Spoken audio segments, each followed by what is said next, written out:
Camera do, wrong kami. No. Don't come. Hey, camera do bong karo. Itu camera point what do you think of yourself? We are going to shoot you and we are going to send this to media because this land belongs to our jurisdiction. Don't escalate issue. Hey, don't move! You have to settle this issue. We have to settle this issue right now. What do you think of yourself, huh? I'm not. What do you think of yourself? No. Huh? No. What do you think of yourself? Don't. You are coming just yesterday and you are trying to fool us. This belongs to us and you have to respect that. This not belong to you. I'm telling you. भैया आपका Each and everyone here is our in charge. आप in charge है इधर का? Yes. जय हिंद दोस्तों, मेरे channel defence discussion में आप सभी का स्वागत है। दोस्तों अभी आपने जो वीडियो देखा ये सोशल मीडिया पर एक वीडियो वायरल हो रहा था। अब आप लोग कहेंगे कि सर आपने एक बार फिर से पुराना वीडियो उठाया और हमारे सामने रख दिया। मैं पहले क्लियर कर दूं कि ये 2022 या 23 के आसपास का वीडियो हो सकता है, लेकिन ये सोशल मीडिया पर वायरल हो रहा था। लोग भारतीय सेना पर सवाल उठा रहे थे, NSCN पर सवाल उठा रहे थे, तो मुझे लगा कि इस मुद्दे पर एक बार फिर से बातचीत हो सकती है और खासकर उस जवान से जिसने जमीन के ऊपर काम किया है। असम राइफल का वो जवान जो AK-47 लेकर चला है, सड़कों पर चला है, पगडंडियों पर चला है, जंगल में चला है। तो हमने इस मुद्दे पर भी बातचीत की है कि क्या होता है जब इस प्रकार से आपका सामना NSCN से या कुकी के या माइते के किसी मिलिटेंट ग्रुप से हो जाता है, असम राइफल का या इंडियन आर्मी का। और क्या आपको पता है कि नागालैंड में कई इलाके ऐसे हैं जहां पर भारतीय सेना नहीं जा सकती है। हैरान मत होइए, क्योंकि मुझे भी पता चला जब मैंने इस जवान से बात की असम राइफल के, तब उन्होंने मेरे सामने एक चीज रखी कि नागालैंड में नागा आर्मी का कैंप है हैब्रॉन करके जो कैंप है, जो कि पेरेन जिले में है। और ये कैंप जो है NSCN IM का है। और इसके अलावा और भी कैंप हैं, तागा कैंप जो कि हकमती जिला में है, संगांग क्षेत्र में है। कई और कैंप भी हैं नागा आर्मी के, लेकिन हैब्रॉन कैंप की चर्चा बहुत ज्यादा है, क्योंकि माना जाता है कि यहां पर ना तो असम राइफल जा सकती है और ना ही इंडियन आर्मी जा सकती है, लेकिन और जो इनका स्टाइल है नगा का काम करने का यहाँ पे जो हैब्रॉन कैंप में, वो इंडियन आर्मी से मिलता जुलता ही है। इनके जो रैंक हैं और सैल्यूट करना, मार्चिंग करना कुछ वैसा ही है जैसा भारतीय सेना करती है। लेकिन यहाँ पर भारतीय सेना नहीं जा सकती है, असम राइफल नहीं जा सकती है, लेकिन ये लोग भी अपने कैंप से बाहर नहीं आ सकते हैं।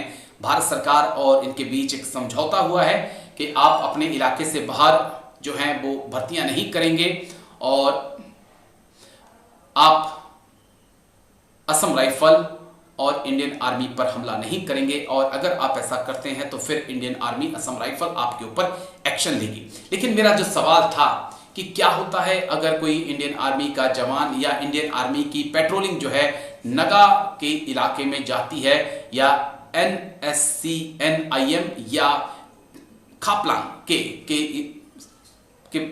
इलाके में, या कहें उनके कैंप के आसपास जाए और दोनों का आमना सामना हो जाए, तो फिर क्या होता है। सुनिए एक्सपर्ट्स क्या कह रहे हैं। तो एक वीडियो बहुत ज्यादा वायरल हो रहा था, मैंने भी डाला था।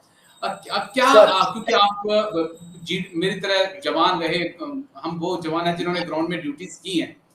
कभी ऐसा हुआ कि असम राइफल का नागालैंड NSCN खापलांग या दूसरे समूह से कभी आमना सामना हुआ हो, जहां पर 15-20 जवान असम राइफल के भी हों और 15-20 जवान नागालैंड के NSCN के भी हों, या कुकी मिलिटेंट या माइते मिलिटेंट्स के हों? कभी ऐसा आपकी लाइफ में हुआ कोई इंसिडेंट आपकी बटालियन कंपनी के साथ? हाँ सर, ऐसा होता है। मैं बताता हूँ सर आपको। जो नागा का जो भी मतलब जो धड़ा है, जैसे NSCN IM है, वो सीज फायर में है, उनको डिजिग्नेटेड कैंप दिया गया है सर।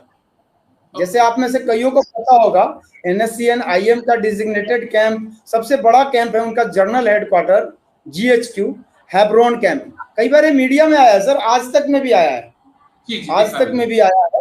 हैब्रॉन कैंप है, वहां उनकी मिनिस्ट्री चलती है सर। वहां उनका अपना प्राइम मिनिस्टर डिफेंस मिनिस्टर, उनका होम मिनिस्टर, बस नाम अलग है सर।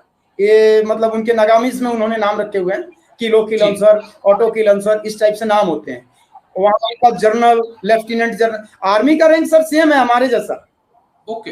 वो हम उनको मिलिटेंट बोलते हैं, लेकिन वो खुद को आर्मी बोलते हैं।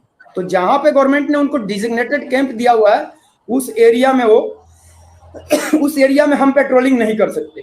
तो कई बार गलती से हम पेट्रोल करते हुए चले जाते हैं, तो वो भी अपने एरिया में पेट्रोल करते हैं, तो उस समय आमना सामना होता है। लेकिन कोई क्लैश ना हो, इसके लिए एक सीज फायर मॉनिटरिंग ग्रुप बनाया गया सर।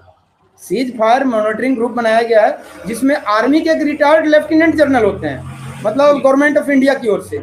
उसी प्रकार से एनएससीएन की ओर से भी उनके कोई नॉमिनेट मतलब मेंबर्स होते हैं, उनके मतलब उनके एनएससीएन के मिलिट्री कैडर के भी लोग हो सकते हैं, पॉलिटिकल कैडर के लोग भी हो सकते हैं। वो मिल करके इन इश्यूज से निपटते हैं।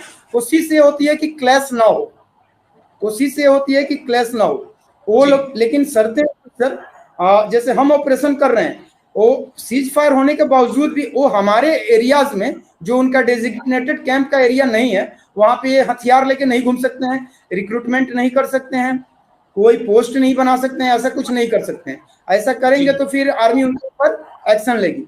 इसी प्रकार से हम उनके डिजिग्नेटेड कैंप के एरिया में जाके वेपन के साथ पेट्रोलिंग नहीं कर सकते। हाँ, हम उनके ऊपर नजर रख सकते हैं, सब कुछ कर सकते हैं, लेकिन उनके मतलब कैंप में नहीं जा सकते।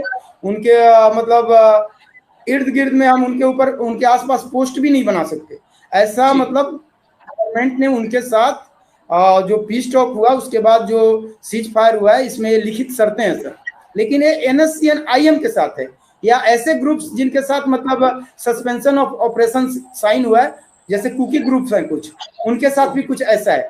बाकी के साथ सर आमना सामना होगा तो हॉट वार होगा सर, फायरिंग होती है, वो या तो मिलिटेंट मारे जाएंगे या इसमें याद आ गया पंडित जी, लगभग 2002 के आसपास की बात है। एक बार हम अरुणाचल में एलआरपी जा रहे थे, म्यांमार बॉर्डर के ऊपर जा रहे थे। लगभग देखा से 14 या 18 दिन की एलआरपी थी। तो असम राइफल के जवान थे, सेकंड असम राइफल थी, इंडियन आर्मी के जवान थे, मेडिकल कोर के जवान थे, सब मिलके जा रहे थे। तो बीच में कुछ इंसिडेंट हमारे साथ भी ऐसा ही हुआ था कि कुछ लोग हमें मिले थे, प्रॉपर उनके पास वेपन्स थे, आर्मी की ड्रेस उन लोगों ने पहन रखी थी। लेकिन जब हम पहुंचे, पूरी बारिश हो रही थी, भीगे हुए थे, लगातार 3 दिन से बारिश चल रही थी, भीगे हुए थे, रहने की जगह नहीं थी। तो वहां पे उन लोगों ने हमें चाय पानी पिलाया। मुझे बड़ा अच्छा लगा था वो देखकर कि यार ठीक है, उनके अपने कैंप थे, लेकिन उन्होंने प्रॉपर इज्जत दी, प्रॉपर उनका सैल्यूट हमारी तरह सब कुछ था, और प्रॉपर उन्होंने अपने कैंप में जो है कहा कि भैया आप यहाँ पे बैठो और आप चाय पीजिए, और वहां पे आप जो है सेफ जगह वहां पे अपना कैंप लगा सकते हैं। तो इस प्रकार के इंसिडेंट भी होते हैं। हाँ सर, ऐसा होता है, यही बता रहा हूँ सर। ये डिजिग्नेटेड कैंप होता है, यानी कि वो तो हमारे अगेंस्ट में लड़ रहे थे, बट अब वो पीस टॉक में है, भारत सरकार के साथ शांति वार्ता कर रहे हैं, वो कर चुके हैं।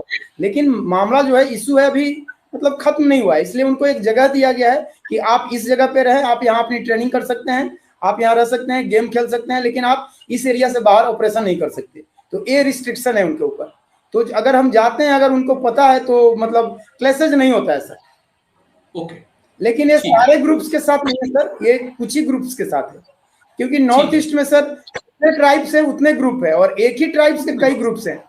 अभी अगर मौका मिला तो हम या कुकीज या जो दूसरे ग्रुप्स हैं, जो है बाइते हैं इस टाइप के। तो क्या करें कि आप भी बहुत ज्यादा बिजी रहते हैं, मैं भी बहुत ज्यादा बिजी रहता हूँ, हर मुद्दे पे बात करने की कोशिश करते हैं, लेकिन क्या करें, फिर भी कोशिश करेंगे सर, बैठेंगे।